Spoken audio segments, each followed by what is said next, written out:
কি কষ্ট হচ্ছে এটা একমাত্র আমিই জানি। আর মধ্যে আবার সকাল ডিউটি, ক্যামেরাটাও ঘুরে গেছে। সকাল ডিউটি অনেকটা সকালে উঠেছি, 5:30টায় উঠেছি। উঠেও দেখো কাজে বসতে পারছি না, কাকে কি হবে 5টায় দেবো। রান্না বান্না চলছে, আপনি তরকারি হচ্ছে, কাঁচকলা আলু করতে হয়ে গেছে।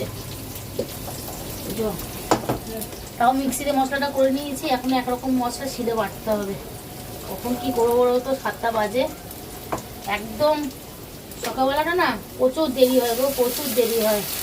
তার মধ্যে এই যে একটু টুকটাক তোমাদেরকে ভিডিও না দিলেও তোমরা কি করে ভাববে বলো আমি কেমন আছি না আছি।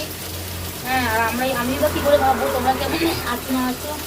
তো একটুখানি কমেন্ট করে জানিও তোমরা কেমন আছো, বুঝেছো তো? কারণ তোমাদের দিদিভাই এখন একটু সকালবেলা ডিউটিতে ব্যস্তই আছি আমি, এখন তোমাদেরকে একদম সময় দিতে পারছি না। বুঝতেই পারছো যে আমি কতটা ব্যস্ত আছি, সেটা আমাকে দেখলেই তোমরা বুঝতে পারছো। কোনো ঘরদোর মুছবো,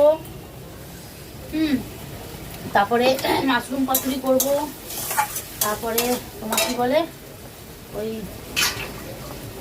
ভুলে যাচ্ছি আমরা তাড়াতাড়ি করে কথা বলতে গিয়ে।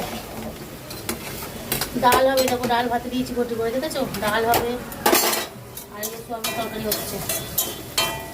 তো বন্ধুরা টাটা, কেউ ভুল বুঝো না আমাকে।